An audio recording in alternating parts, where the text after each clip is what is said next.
Usha, sorry to keep you waiting. Ah, you made it. Let's get started, shall we?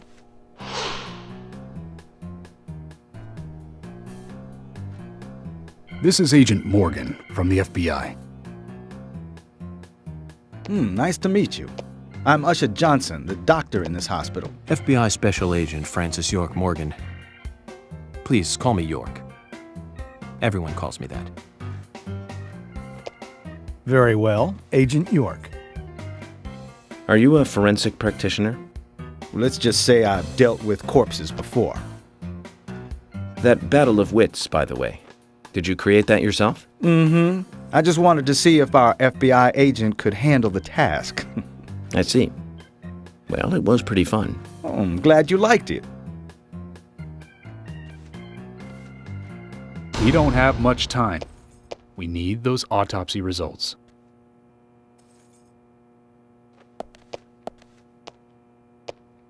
Next time, try challenging us without obstructing an investigation. You've angered the monarch.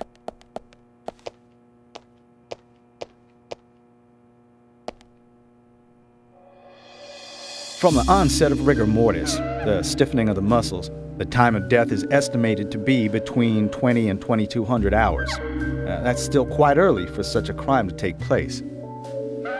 Note that there are 2 exterior wounds, pressure marks around the neck, and a long cut running from chest to abdomen. Blood marks on her right hand tell us she was gripping something round in her right hand.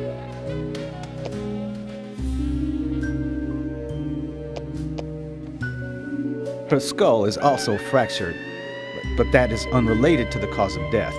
It probably happened to her after she was killed.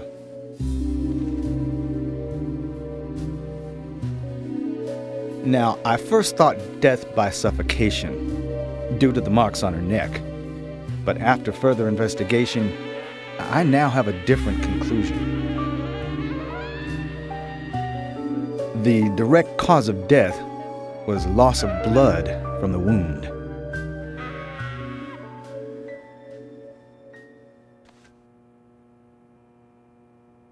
Which means...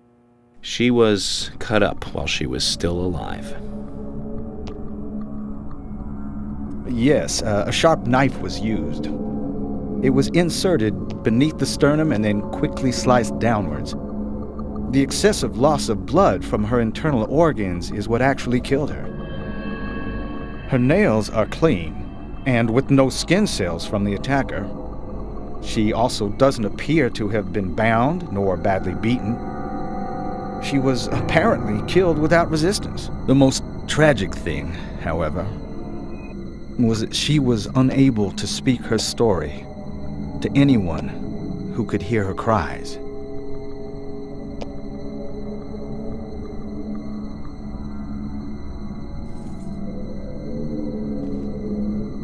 The perpetrator cut out Anna's tongue.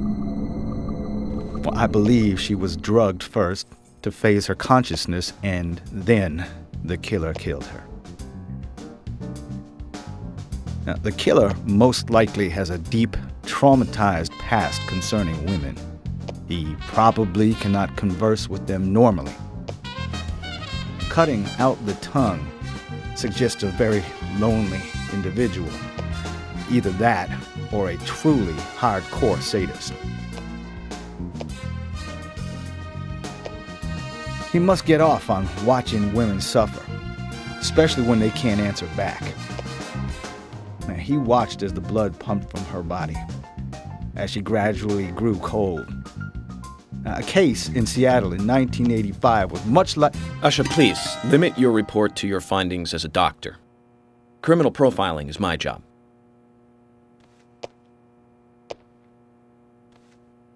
You're wrong, also. Anna died fully, deeply, painfully aware of what was happening to her. But, Tell me, what time did it stop raining on the night Anna was killed? Just before I went to bed, right after the movie on TV ended, so around 1 a.m. What movie was it? An American Werewolf in London. Directed by John Landis, 1981. So the rain stopped, accompanied by the ending song, Blue Moon. George, would you mind if I examined Anna myself? What more do you hope to find? I'm sure I mentioned that I have a personal interest in cases like these.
From her lack of resistance, I'd say that Anna's injuries happened very quickly. Unable to speak, she was then left to cry herself to death. Zach, it's all starting to come together. The perpetrator stayed with her for at least 2 hours until it stopped raining. At the estimated time of her death, it was still raining, but you can still see tear marks on her cheeks. That means she was killed under a roof somewhere. She was then carried into the woods after it stopped raining. There's one other thing. Her tongue was removed with a very blunt knife. In fact, it's more likely it was simply chopped off. Asha, are you a passionate man? Well, not particularly, but I am man enough should the moment call for it. George, how about you? I'm very passionate. Yes. Especially when it comes to women. But I don't see what that has to do with anything. George, the perpetrator is just like you. He's passionate about women. He's a passionate kisser. This was a kiss of death. The perpetrator bit off Anna's tongue. We'll never get a dental print from a wound like this. But this is still a big lead.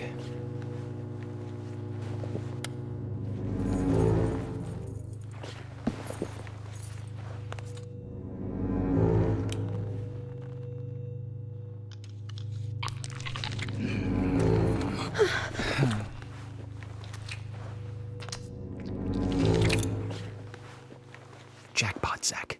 A shame, but our old-time all-American sightseeing tour just came to an end. This case is now under the jurisdiction of the FBI. I'm assuming command. I'll need you to assist me in the investigation. What in the hell do you mean, Agent Morgan? I know I said I was passionate, but you can't think I did this. That's not why I'm assuming command, George. You're a suspect just as much as every other passionate man on Earth. Let me show you something.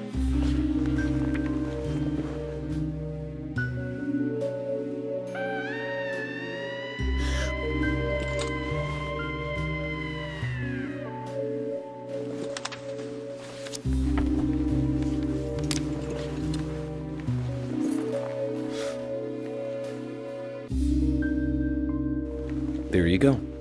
Amazing, huh? I'm sure you have a lot of questions, but most of the details are top secret.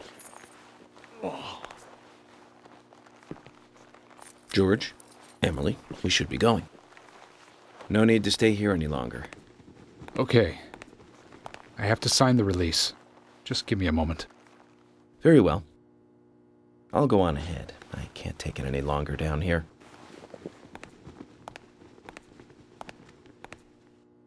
Bishop takes queen. His rook takes your queen. Then your knight takes rook. And checkmate. Huh?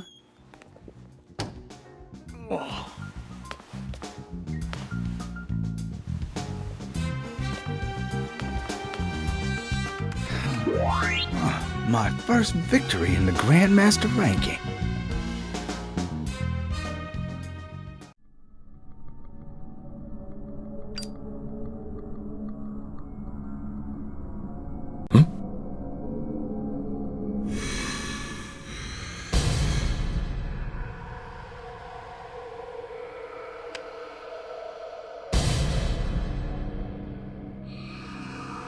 Zach, they're here.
Nice shot.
Here! Over here!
Huh?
Agent Morgan, if you're so desperate, then why not smoke two at once?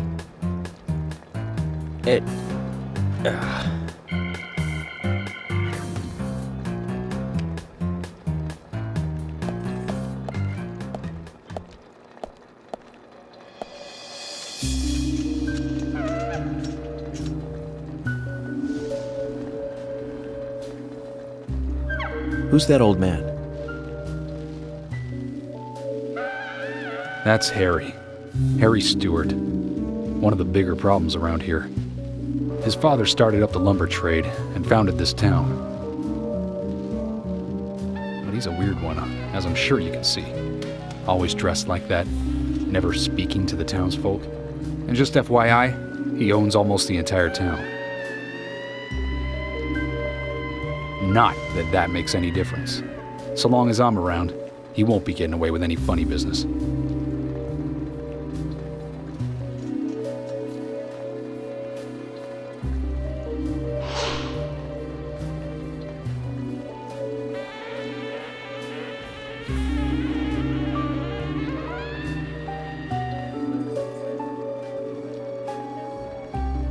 Mr. Francis York Morgan, haste won't lead you to what you seek. Keep your eyes focused on your footing as we speak. So says Mr. Stewart.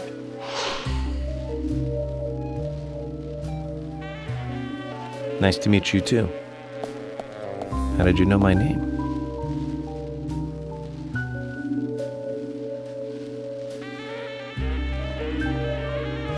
Mr. Francis York Morgan, information desires you, just as you desire information too. So says Mr. Stewart. Harry, stop trying to get in our way. Keep this up, and even you'll have to answer to the law.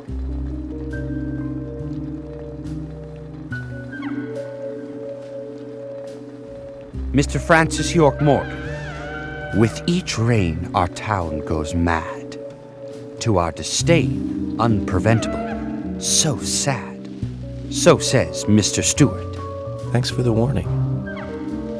Then we shall depart, Mr. Francis York Morgan.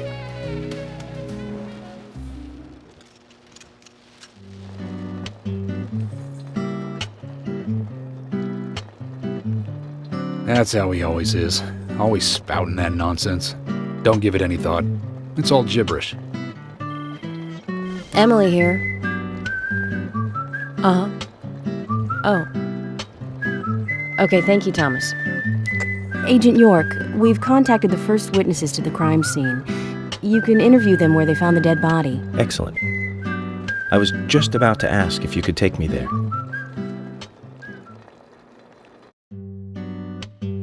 The body was found in the Greenvale Forest Park.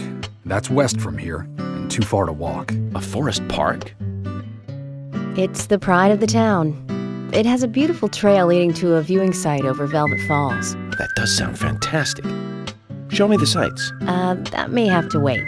We promised to be there by 1800 to interview the first witnesses to the crime scene.